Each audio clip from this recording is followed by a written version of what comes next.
오늘 보는 말씀은 바울 사도가 그 생애 마지막으로 예루살렘에 가서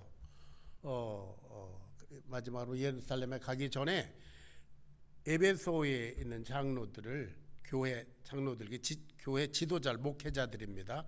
목회를 하는 그 지도자들을 모아서 고별 말씀을 고별 설교를 한 것입니다. 유언적으로 당부한 것입니다.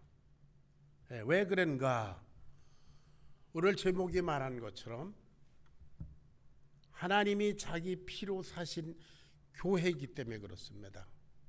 여러분, 교회는 하나님을 사랑하고 예수 그리스도를 존경하는 사람들이 그 합심해서 모여서 이룬 조직이 아닙니다. 거룩하신 하나님께서 당신의 피값을 주고 사신받은 그런 구원받은 영혼들이 모여서 이룬 하나님의 분신인 줄로 믿습니다. 하나님이 자기 피로 사신 교회. 이것은 이 세상 그 무엇보다도 가장 귀중한 그런 모임입니다. 여러분들이 그렇게 귀중한 분들입니다. 아리조나 지구촌 침례교회가 그렇게 귀중한 그런 교회입니다. 다시 말씀드립니다. 하나님의 분신입니다. 그런데 어떤 분들이 생각할 거예요. 하나님이 무슨 피가 있나? 하나님은 영이시라고 그랬는데 하나님이 무슨 피가 있나? 그러니까 피 흘릴 수 있는 하나님의 아들 예수를 이 세상에 보내셔서 십자가에 죽으심으로써 피 흘려서 우리를 구원하셨고 우리 교회를 세우신 줄로 믿습니다. 우리 교회는 하나님이 당신의 피로 사신받은 교회입니다. 그래서 사도 바울이 이 에베소 교회를 위해서 이렇게 유언적으로 부탁합니다. 저도 여러분들에게 그야말로 제 인생 마지막에도 여러분들에게 부탁하고 싶은 것이 하나님의 피로 사신 교회가 얼마나 귀중한가. 여러분들이 그 사역을 맡은 사람들이라고 하는 사명감을 가지시기를 바랍니다.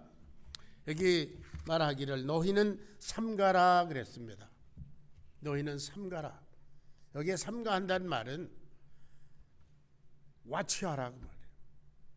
빌립보서 3장에도 보면 사도 바울이 빌립보 교회에게 말합니다. 이 영적으로 말할 때 영적인 개들을 삼가라 그랬어요. 뭐냐 하면은 자세히 지켜보는 거예요. 마치 목동이 자기 양을 지키는 것 같은 그런 자세로 주의를 기울여서 지키는 것을 삼가라 이렇게 표현했습니다.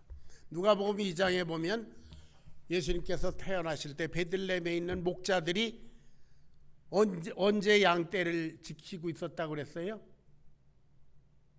어느 때에? 밤에. 다 같이 밤에. 예. 이리, 늑대 이런 것들은 낮에 활개치면서 양을 해치는 것이 아니죠. 예. 낮에 보고 있다가 밤이 되면 와서 양을 해치고 잡아갑니다. 그러니까 목자는 어떻게 해요? 밤에 지키고 있습니다. 그런 자세로 여러분 양떼들과 여러분 자신을 지켜라 그랬어요. 여기 보니까 너희 자신을 위해서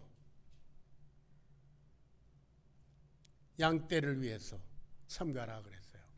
우리는 먼저 우리 자신을 위해서 살펴야 합니다. 내가 무슨 생각을 하고 사는가? 내 마음 가운데 혹시 사단이 기뻐할 만한 그런 이상한 그런 마음은 없나? 의도는 없나? 내가 기도를 게을리하지 않나? 내가 말씀에서 멀어져 있지 않나? 내가 누군가를 사랑하는데 실패하고 있나? 용서하는 것을 의도적으로 거부하고 있나? 내가 하나님의 사람으로서 그리스도의 십자가의 피로 사신받은 그런 귀중한 존재로서 그런 모습을 가지고 사나? 여러분 잘 아시는 대로 교회 다니는 사람들 가운데 수많은 사람들, 말도 안 되는 사람들 많지 않습니까? 저 사람이 그리스도인인가 이렇게 의심이 들 정도로 행동하고 말하는 사람들 많이 있잖아요.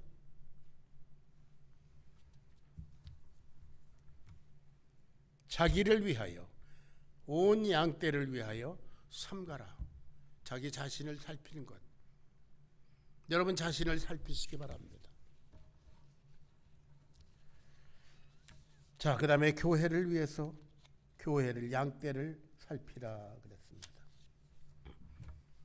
여러분 우리들의 만남, 우리가 함께 교회를 이루는 것, 이것이 우리의 의도가 사실은 아닙니다. 우리의 만남은 그야말로 하나님께서 섭리 가운데 이루신 필연적인 역사인 줄로 믿으시기 바랍니다. 그저 제가 늘 말씀드리는 대로 우리의 만남이 그저 오다 가다 만난 우연이다 그렇게 생각하는 사람은 그저 그렇게 헤어지고 맙니다. 그러나 우리의 만남, 우리가 함께 주님의 몸된 교회를 이루고 있는 이것은 하나님께서 만세 전으로부터 계획하신 그런 계획 가운데 하나님의 때에 이루신 필연적인 역사다. 그렇게 믿는 사람은 그렇게 필연적인 열매를 맺게 돼 있습니다. 할렐루야. 예. 우리 교회가 그런 교회입니다. 그래서 이 교회를 그리고 이 양떼를 우리 자신을 삼가 와취하면서 지켜야 되는데요. 왜 그런가? 자, 여러분 39절을 읽겠습니다. 29절 죄송합니다. 29절 다 같이 시작. 내가 떠난 후에 흉악한 이리가 너희에게 들어와서 그 양떼를 아끼지 아니하며. 외부적인 도전이 있을 거라는 겁니다. 바울이 떠난 후에 이 에베소에 있는 아시아에 있는 교회들 거기에 외부에서 온 흉악한 사나운 이리떼들이 있을 거다. 이건 뭐냐면은 그 유대 율법주의자들이든지 뭐 이런 자들, 하나님의 복음 말고 예수 그리스도 말고도 구원받을 길이 있다. 예수님만 믿어가지고 되지 않는다. 할례도 받아야 되고 율법도 지켜야 되고 뭐 양을 잡아서 바치는 제사도 해야 되고 뭐 그런, 또 영지주의자들이라고 영적인 그런 신앙을 혼돈케 하는 그런 자들이 있었습니다. 교회 외적으로 그런 무리들이 교회를 늑탈하려고 올 거다. 외부적인 도전. 오늘날 얼마나 많은 이단들이 설치고 있습니까? 그야말로 천사의 얼굴을 한 이단들, 그런 자들이 교회를 침투합니다. 어떻게든지 교회를 무너뜨리기 위해서. 전에도 말씀드렸지만 특별히 우리 교회와 같은 규모가 크지 않지만 이 건물을 가지고 있는, 여러분 이 건물이 한 100만 불쯤 되지 않습니까? 이런 우리 같은 교회 같은 규모가 이 이단들의 표적이 되기에 아주 쉽습니다. 불과 한 서너 가정만, 한 가정이 하나 와서 열심히 일하고, 그런가 하면 조금 있다가 또 한 가정이 서로 모르는 척하고 또 들어오고, 또 한 두 달 있다 또 한 가정이 들어오고, 그래서 열심히 사람들 밥해 먹이고 뭐하고 뭐 이제 사람 환심을 사고 청소하고 열심을 내고 이러니까 저 사람들 대단한 사람들이다. 크레딧을 주지요. 나중에 그 사람들이 모여서 당을 짓습니다. 그러면 또 거기에 이게 부안해동하는 기존 교인들이 있게 됩니다. 그러면 어떻게 돼요? 투표하자. 목사 마음에 안 드는데 내쫓자. 그럼 뭐 과반수 하면 이기잖아요.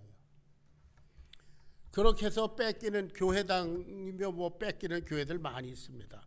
왜냐하면 이 이단들은 조직적으로 계획적으로 침투해 들어오기 때문이에요. 여러분 조심하시기 바랍니다. 여러분 성령께서 우리와 함께 하신 것을 믿으십니까? 사단도 아직은 역사합니다. 그래서 우리는 삼가고 기도로 깨어 있어야 합니다. 자, 그것은 외부적인 도전입니다. 두 번째는 뭔가? 30절을 읽습니다. 30절. 다 같이 시작. 또한 너희 중에서도 제자들을 끌어 자기를 쫓게 하려고 어그러진 말을 하는 사람들이 일어날 줄을 내가 아노니. 이 말씀 잘 기억하시기 바랍니다. 너희 중에서도 교회 내적인 도전이에요. 사람들을 자기를 쫓게 하려고 파당을 짓기 위해서 어그러진 말을 한다. 왜곡, 하나님의 말씀을 왜곡하고 모든 말을 왜곡하고 우리들 서로 하는 대화를 왜곡해서 트위스트하는 거죠. 이게 사단의 역사입니다.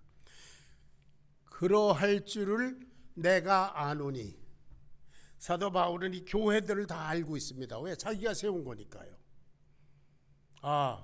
내가 떠나고 나면 어떠한 자들이 파당을 짓고 어그러진 말을 하고 왜곡하고 이 목사에 대해서 홍 목사에 대해서 교회 하는 일에 대해서 트위스트 왜곡해서 파당을 지을 자들이 있을 줄을 내가 안다 그랬어요. 얼마나 두려운 일입니까? 그런데 이상하게도 교회에는 그런 자들이 있게 마련입니다. 그것이 현실입니다. 그것을 와치하라 그 말이에요.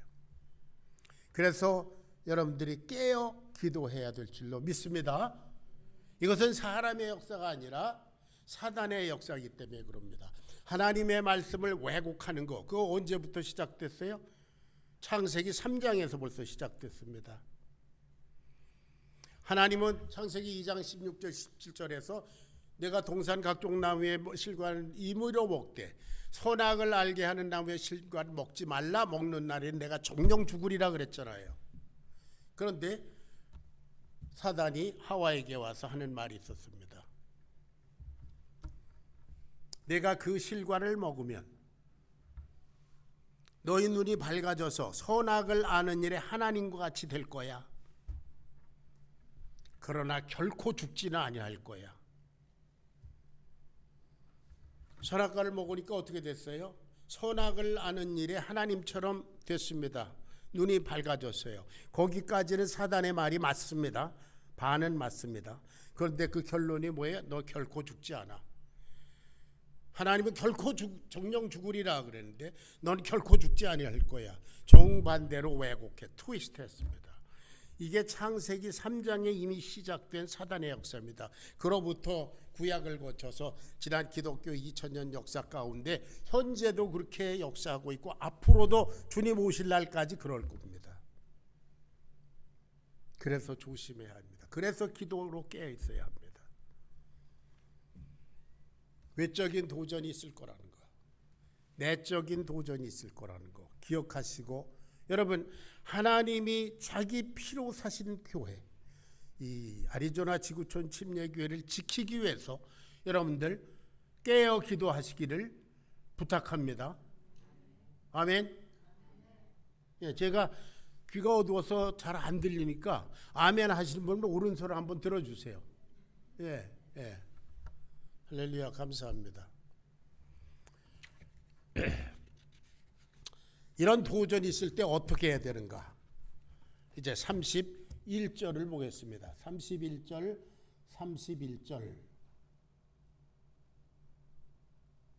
다 같이 시작.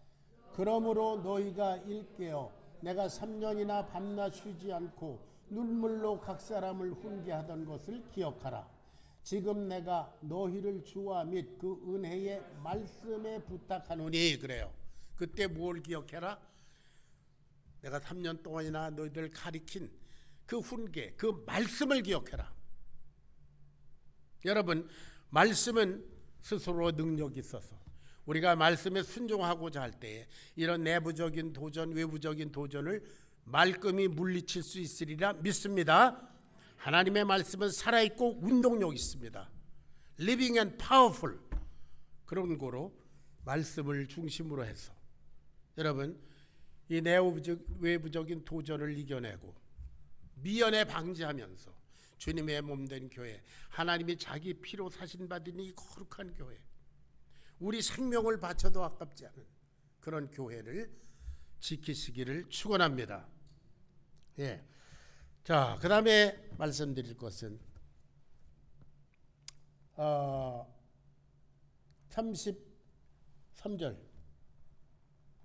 33절 같이 읽어보겠습니다. 시작. 내가 아무의 은이나 금이나 의복을 탐하지 아니하였고 너희 아는 바에 이 손으로 나와 내 동행들의 쓰는 것을 당하여 그랬어요.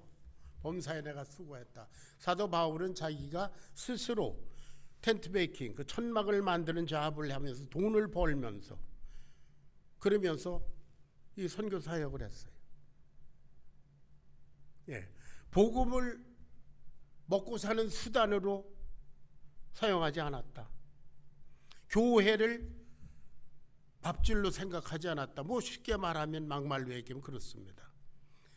다른 말로 하면 내가 이렇게 내 온 혼신을 다 바쳐서 내가 스스로 손으로 버는 것을 다 바쳐서 할 만큼 이 사역은 귀중한 거다. 가치가 있는 거다.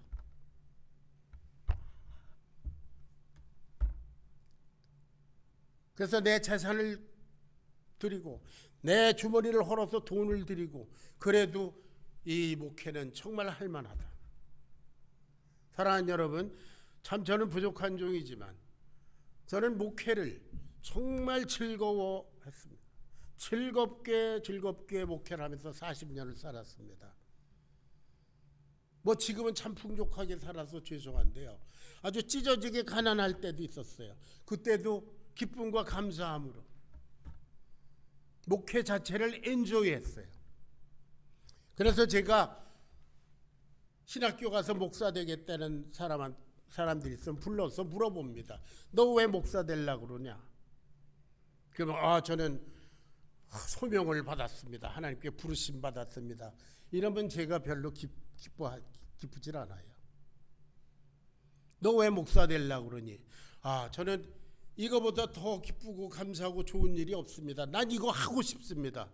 할렐루야. 그런 사람을 나는 풀리 서포트했습니다.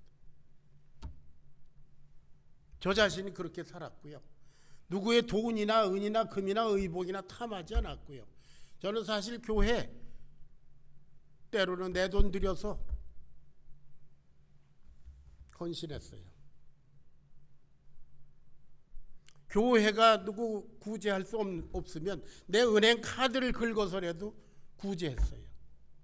이게 자랑이 아니라 그만큼 이 목회는 제게 있어서는 정말 의미 있는 일이고 즐거운 일이고 감사한 일이고 목숨을 바쳐도 아깝지 않은 그런 일입니다. 여러분 그런 자세로 목회에 임하시기를 축원합니다. 여러분들이 다 목회자입니다. 홍 목사님 저 같은 이 교육자들은 그저 교역을 맡은 사람들이고 사역은 여러분들이 다 하는 줄로 믿으시기 바랍니다. 그래서 여러분들께 부탁드리는 것은 자, 우리 홍 목사님 우리 이제 교회 합병을 한 지 지금 2년이 넘었는데요. 홍 목사님 부족한 거 많이 있죠. 제게 부족한 것이 많이 있듯이. 여러분들 사도 바울 있잖아요. 여러분들이 그 위대하게 생각하는 사도 바울, 그 부족함이 많은 사람입니다. 사도 바울 속에 있는 복음, 사도 바울 속에 있는 성령님이 위대하신 것이지 사도 바울은 부족한 점이 많은 사람이었어요. 여러분 사도행전 9장에 보면은 사도 바울이 언제 예수님 만났어요? 다마스카스로 기독교인 체포하러 가다가 예수님 만났어요. 예수님의 사랑을 깨닫고, 그리고 나서는 이제 아나니아한테 침례를 받고, 그리고 나서 일어나더니 돌아서서 바로 예수님은 하나님의 아들이시다 선포하기 시작했어요. 그 사람이 뭐 공부할 새가 있었나요? 뭐 인격 수양을 할 새가 있었나요? 그저 복음을 외치기 시작했어요. 그랬으니까 그 사람의 행동 거지에 부족한 점이 많이 있었을 겁니다. 대표적인 예가 바나바하고 바울하고 같이 동역하지 않았어요? 그런데 1차 전도 여행을 할 때 요한이라고 하는 청년이 중간에서 예루살렘으로 도망가 버렸어요. 그러니까 선교단들이 얼마나 마음이 상했겠어요. 기운이 빠졌겠지요. 그리지 않아도 힘든 선교의 사역에서. 그런데 그 다음에 바울과 바나바가 이제 우리 2차로 다시 한번 또 선교 여행을 떠나자. 그럴 때 바나바가 그때 중간에서 포기하고 갔던 요한 마가도 데리고 가자. 바울은 안 된다. 저것 또 데려갔다가 또 도망가면 우리 또 김 빠진다. 안 된다. 그래서 바울과 바나바가 어떻게 했다고 그랬어요? 심히 다퉜다고 그랬어요. 그게 다툴 일입니까? 그 사람 성격이 고약했던 것 같아요. 네. 어쨌든 부족한 사람입니다. 나중에 골로새서 3장에 가면은 바울이 요한 그 사람은 정말 요한에게 잘해줘라 이렇게 얘기를 합니다. 바나바가 맞았어요. 바울이 틀렸습니다. 어쨌든 바울이 그렇게 부족한데도 불구하고 이 사역을 이렇게 잘할 수 있었던 건 뭐예요? 그와 동행하는 동역자들, 함께 가는 사람들, 바울의 사역을 위해서 같이 힘쓰고 애쓰는 사람들, 여러분과 같이 동역자들입니다.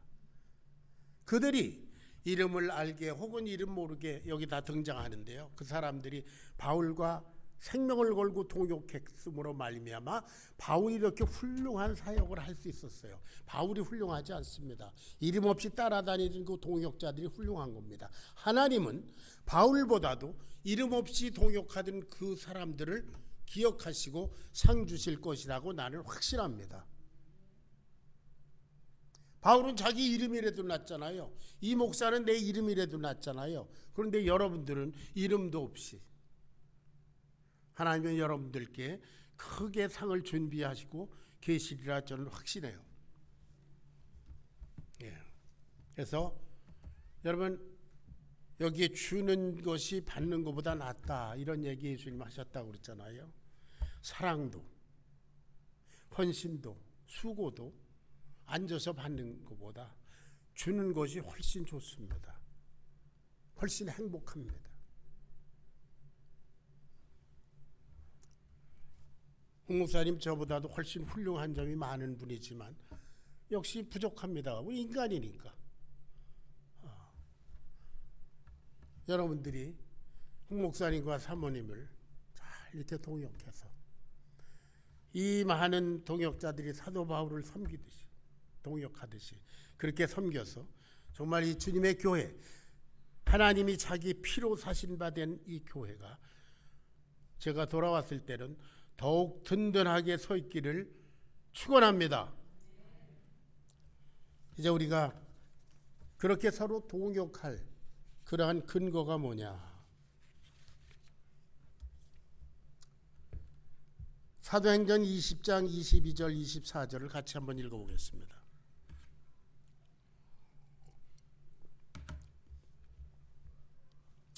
다 같이 읽습니다. 시작. 보라, 이제 나는 성령의 매임을 받아 예루살렘으로 가는데 거기서 무슨 일을 당할는지 알지 못하노라. 오직 성령이 각 성에서 내게 증언하여 결박과 환난이 나를 기다린다 하시나 내가 달려갈 길과 주 예수께 받은 사명 곧 하나님의 은혜의 복음을 증언하는 일에는 나의 생명을 조금도 귀한 것으로 여기지 아니하노라. 나의 달려갈 길과 주 예수께 받은 사명 곧 하나님의 은혜의 복음을 증거하는 일을 마치려 하면은 내 생명을 조금도 귀하게 여기지 아니한다. 이런 자세. 사도 바울뿐만 아니라 저희들 교육자들뿐만 아니라 우리 모든 성도들이, 우리 모든 그리스도인들이 주 예수께서 사명을 받은 자들, 사명인입니다. 그래서 그 하나님의 은혜의 복음을 증거하는 사명, 그것을 마치려 하면은 내 생명을 조금 더 귀하게 여기다, 뭐예요? 내 생명을 바쳐서 그걸 하겠다. 그런 자세로 동역하시기를 바랍니다. 마지막으로 홍 목사님께 부탁드릴 게 있습니다. 홍 목사님 참 진실하고 겸손하시고, 그래서 제가 우리 교회 합치자가 제가 먼저 그랬어요. 귀한 분입니다.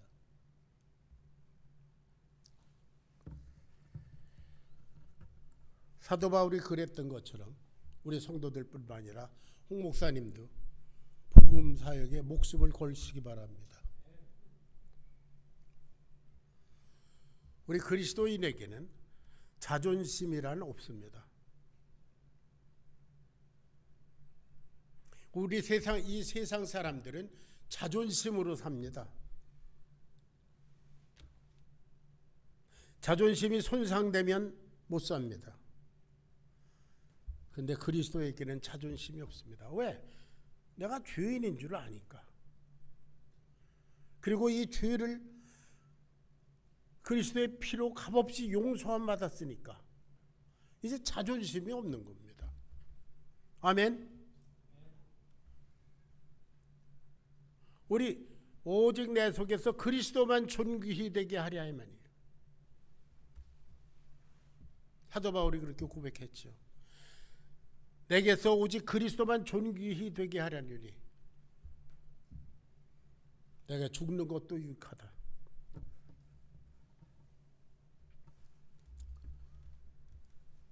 홍 목사님 요한복음 10장 11절, 나는 선한 목자라 선한 목자는 양들을 위해서 목숨을 버리거니와.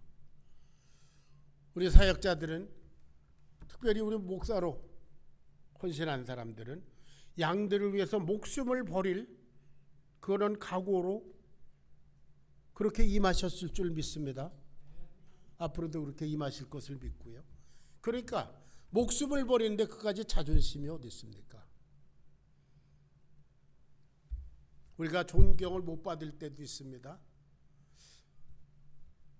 죽어라고 사랑해 줬는데 사랑이 반대급부로 오지 않을 때도 있습니다. 소원의 감정을 느낄 때도 있습니다.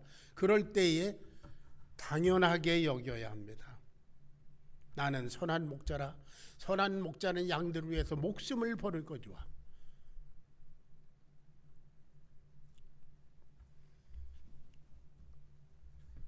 하나님의 자기 피로 사신 교회를 위해서 홍 목사님을 중심으로 해서 여러분 그렇게 합심 동역하시기를 부탁드리며 축원합니다. 에베소서 4장 2절 3절, 지난주일 암송규절이죠. 에베소서 4장 2절 3절 다 같이 시작. 모든 겸손과 온유로하고 오래 참음으로 사랑 가운데서 서로 용납하고 평안에 매는 줄로 성령이 하나 되게 하신 것을 힘써 지키라. 할렐루야. 성령이 하나 되게 하신 것을 힘써 지키라. 무엇이 필요합니까? 모든 겸손과 온유로 하고 오래 참음으로 그리스도의 사랑 가운데서 서로 용납하고 평안에 매는 줄로 성령이 하나 되게 하심을 힘써 지키라.